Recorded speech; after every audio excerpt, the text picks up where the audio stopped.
Bakit pala dati ang tawag sumpya? Nakatanggal ba kayo ito na eh? Oh. Ay, ate. Ayaw, di ba? Ayan guys, dati sumpya ang tawag. Yung mga oldies natin, ngayon, lumpiang toge. Hi guys, super yummy good sa bang hanap nyo. Yan.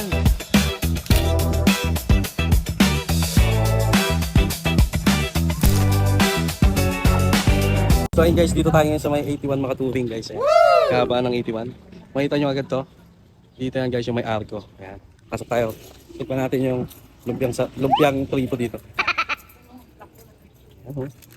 Sakto, maraming tao guys. So, 10 piso lang dito. Tama ba na yun? 10 piso lang. Yung Shanghai na magkano yan? 10 din. Kung 10. Kaso naubusan na.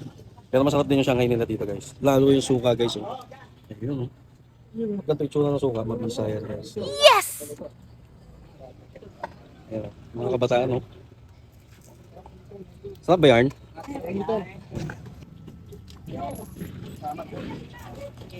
Yan, tapos na sila. Ako naman. May pabila po, isa. Matikman na natin ba guys. Sa baso na lang? Kakamain ko na lang. Hindi, mayroong baso. Tama lang.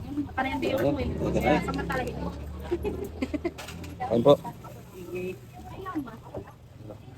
Inumin kayo suka. High blood ako eh, para bumaba. Nakatanggal ba kayo plato na eh?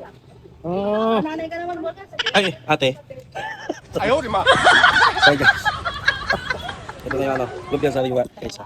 Lumpiang siyang Lumpiang toge pala, lumpiang toge. Lumpiang sariwa eh. Bakit pala dati ang tawag sumpya? Sumpya ito. Ano, bakit sumpya kaya? Tagalog, ay sa mga sumpya, sa mga matatanda.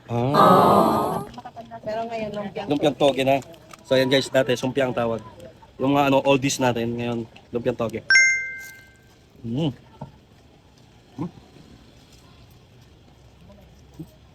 10 pesos lang guys.